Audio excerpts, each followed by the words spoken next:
Hello guys! Welcome back to my vlog. And kung bago ka sa channel na to, I am Za and this is Za Canada.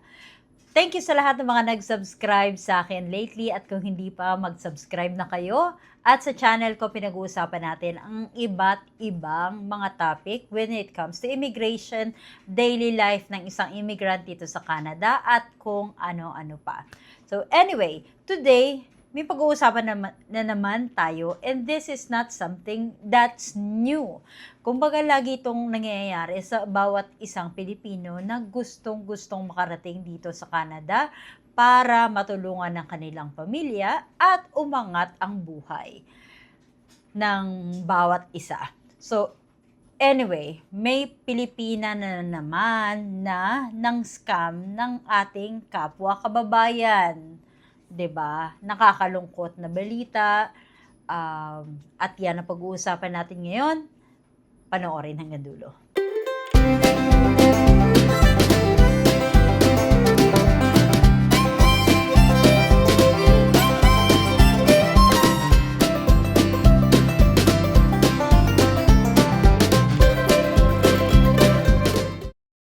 By the way, I just want to let you know that this particular news happened in Toronto, dun sa Ontario, Toronto, Ontario, dun sa eastern part ng Canada. And I saw this news na na-share sa bawat group and ayun nga, nabasa ko. So this came out from a news outlet from Toronto at unfortunately, isang babae na nag-o-offer ng serbisyo para sa Canadian citizenship at work permits pero fake pala ang mga documents. After this, sana malaman nyo na, malalaman nyo kung paano i-avoid yung mga ganitong incident. Well, let's talk about the news itself. Ano ba talaga ang nangyari at sino yung involved? So, first, the person who's involved in this scam is a woman named Maria Corpuz. She's from Toronto and a 43-year-old woman. And anong ginawa niya? What she allegedly did, nag-offer ng immigration help. Diba? Immigration help, which means na ginagawa niya yung task ng isang legitimate immigration consultant or lawyer. So, ito yung mga nagbibigay ng information regarding sa work permit, kung paano ka mag-a-apply ng PR dito sa Canada, kung paano ka magiging international student. Probably these are the offer that she made previously. Tapos, definitely, walang free. Walang free. Normally, you can only get free immigration answers or legitimate immigration consultant or answers minsan kapag nagpapa-live yung bawat immigration consultant. If they have this live session on Facebook or probably in YouTube or TikTok, that's already your opportunity to ask them question. But, paisa-isa lang naman talaga yung question na i-ask natin, di ba? Pero minsan, since na medyo marami tayong tanong, then we have to really book. Especially pag medyo unique yung case natin dito sa Canada. You really need to book an appointment with them. In short, ito ang ginagawa ni Maria, ni AKA Maria Corpuz. Then, humingi siya ng bayad at nagbigay ng government-looking documents na hindi legit. O, diba? May forgery na agad. Pinagawa niya siguro sa Quiapo yung pinadala sa Canada, ibinigay dun sa tao para makopya. Or maybe, copy-paste. Napakadami na namang AI ngayon. Hindi natin alam kung paano niya ginawa. Hindi ko kayo binibigyan ng idea kung paano gawin ang mga bagay-bagay, but please stop it. Okay? Hindi tama. Timeline. So, when did she do it? Timeline. Alleged activity from alleged activity from May 31 of 2023 to May 31 of 2025. So 2 years. 2 years niyang ginawa yung mga kababalaghan niya. And where exactly she did the scabbing or the incident itself, I'm not sure, please correct me kung mali yung pagkakabigkas ko, Yonge and Eglinton area sa Toronto. So what was charged? She was wanted and later arrested and charged for 3 counts of fraud under $5,000, 3 counts of false pretense under $5,000, and 2 counts uttering forged documents. Ayan, 2 counts of uttering forged documents, which means yun nga, dinoktor niya yung mga documents.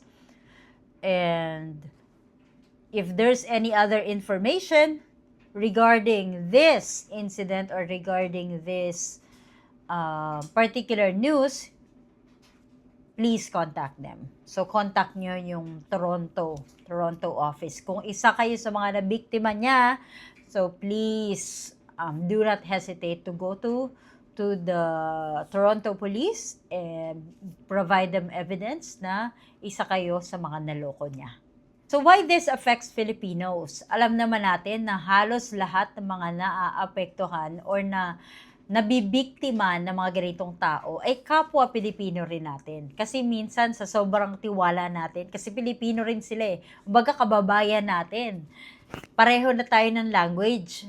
Pareho tayo ng kultura. Kung saan tayo nagmula. Naggaling tayo sa isang hindi masyadong mayaman na bansa. At kapwa natin Pilipino rin yung makakaintindi kung paano nila tayo matutulungan. Kasi alam nila kung paano nagwo-work yung gobyerno natin sa Pilipinas. And sasabihin ko lang na some of the consultants that are offering these are not true or not real. They are scammers. And kinukuha nila yung pagpupursige mo o yung kagustuhan mo o yung parang sa sobra sigurong sige na ma'am. Kasi minsan diyan nila kinukuha yung lakas ng loob nila. Pag napansin nila na parang gustong-gusto mo or parang ikaw lang yung maaasahan nila. Parang yung ibang scammer, take that opportunity para manloko. And once again, this is not isolated. There are other immigration scams affecting Filipinos in Canada and even not Canada. Sa Tulfo nga lang eh. Sige, ilagay na lang natin sa Tulfo. Ilan na ba ang napanood nyo sa Tulfo na pumunta sa doon para magreklamo? Para sabihin nila na naloko ako, nagbigay ako ng ganitong halaga, na kesyo, makakalipad daw ako, makakapunta ako ng Dubai, Poland. Ito yung mga dateling na panood ko. May Canada, may Japan, may Taiwan, at kung ano-ano pa. So, how are we going to avoid these scam? Paano ba talaga natin maiiwasan yung mga scam na ganito at hindi na tayo mag-aksaya ng panahon, mag-aksaya ng mga paperwork na kailangang isend, of course, pera at emotional stress. Nakaka-stress to ng bongga-bongga. Alam ko talaga yung feeling na may scam. Hindi man kami na-scam sa immigration, pero na-scam kami sa mga ibang bagay before. So, ang hirap. Alam ko yung feeling ng umaasa na kala mo may pera ka makukuha, yun pala hindi. So, tips. Kasi minsan umaabot talaga tayo sa of the moments minsan eh. Minsan meron talagang time na sa kagustuhan natin makamit yung isang bagay. Minsan minamadali natin. Minsan nagbabayad na lang tayo, sige, go. Yan lang naman, mababawi ka naman yan eventually. Pero hindi nagwo-work yung mga ganyang bagay. Whatever that you got, kung ano yung bagay na nakuha mo na mabilis, pansinin mo mabilis ring mawala. 'Di ba? So, first, check if the consultant is licensed. You can always check Immigration Consultants of Canada Regulatory Council or equivalent. Meron ng website yan. Dito naman sa Canada, halos lahat may website. You can always verify kung legitimate ba yung business o legitimate ba, nasa Canada ba sila. How long have they been operating? Ilan yung staff nila? What is their RCIC number? And check the reviews, 'di ba? Lahat naman nabe-verify na ngayon through online or dun sa Google, ChatGPT, what else? Yan palang alam ko. YouTube, TikTok, lahat yan. Normally naman pag legitimate yung yung immigration consultant or lawyer, magiging visible yan sa social media. Kasi nga, the more that they are visible, the more that they attract clients. Kasi, if they scam people, and kapag pangalan nila yung naka-at stake dun sa mga social media accounts and everything, then, lahat yun apektado. Buong business nila ang apektado. So, make sure to check if they are legitimate or if they are really in business. So, ask for receipt or proof of fees. Huwag mong bayad in cash. 'Di ba? Hindi naman para kasi kung in cash yung binabayaran mo, what exactly is your proof that you really made a payment to that person? 'Di ba? Ano yung magiging ebidensya mo para masabi mo na binayaran ko siya, 'di ba? He or she can always deny that. But if you have the official receipt and proof of fees na binayaran ko talaga siya, then you can always use that an evidence against them. They did not give me the right documents. They did not provide me the real scenario or the real case with regard to my application, and definitely they did not give me legitimate documents in order for me to fly here in Canada. Diba? And the next one is if someone guarantees or promises guaranteed approval, scam agad yan. Huwag maniniwala dun sa mga tao na you pay me like this amount, and then next month, makakaalis ka na. Walang ganun, Mars. Okay? Wala talaga, promise. Walang automatic. Especially pag wala kang Canada visa at hindi ka nakapag-travel ever since. Or if in any case naman kung nandito ka sa Canada at sinabi talaga na ready in LMIA na to bayaran mo na lang, ipaprocess na natin yung work permit mo. Marireceive mo na yung work permit mo next month. No, that's still not true. Kasi, always check the website. Once again, always go back to the IRCC website at kung titingnan nyo yung processing for work permit inside Canada, months yung processing period. So, walang ganyan. Okay? Walang ganyan. And, kapag walang ibinibigay sa'yo na like documents or requirements na like, paano ka makakapasa dun sa LMIA na yon? Do you have the right qualification for that LMIA? Pasok ba yung yung experience mo? Or may certificate ka ba to be qualified to that particular LMIA or LMIA? Again, these are based on research. Kung magre-research ka, lahat ng information na to, matatagpuan mo yan sa IRCC website or sa ESDC, yung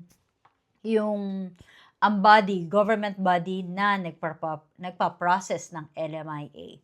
And lastly, importante rin to, if may nag-refer sa'yo na tao about this particular person or consultant, always ask for references or reviews from previous clients. For, in our case, honestly, hindi Pilipino ang ang consultant namin. So, but, ang dami niyang Pilipino na pinrases. Napakadami niya ng Pilipino na kilala. And yun yung namin, ever since siya yung naging consultant namin. Kasi proven and tested siya. At the same time, she has very good reviews in Google and everything. So probably I'm going to post the name of the consultant as well, but I have to ask for her permission first. Kasi mahirap na. Di ba?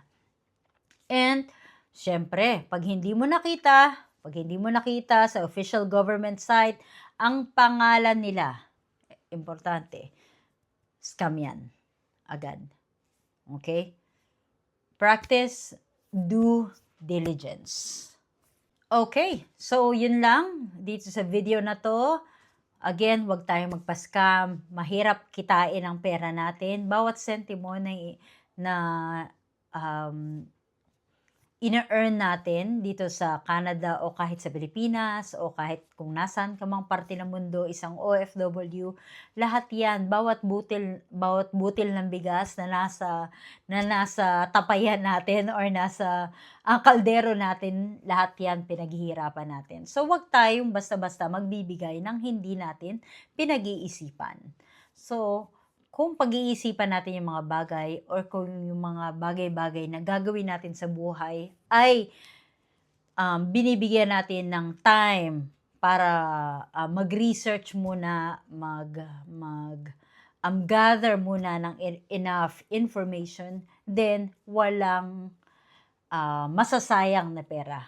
Di ba nga, sabi nga nila, kung walang paloloko, walang manloloko. So, wag magpaloko. Okay? Puro loko-loko na. Okay. So, yun lang. Don't forget to like this video kung nagustuhan nyo yung topic na to. And mag-comment. Naka-experience na ba kayong ma-scam before? Ano ang nangyari at bakit kayo na-scam?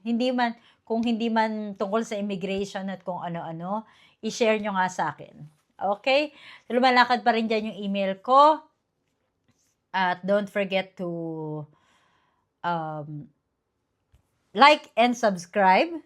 At laging tatandaan, hindi kailangang maraming pera, basta may peace of mind. Thank you so much for watching. I'll see you again next time. Bye-bye.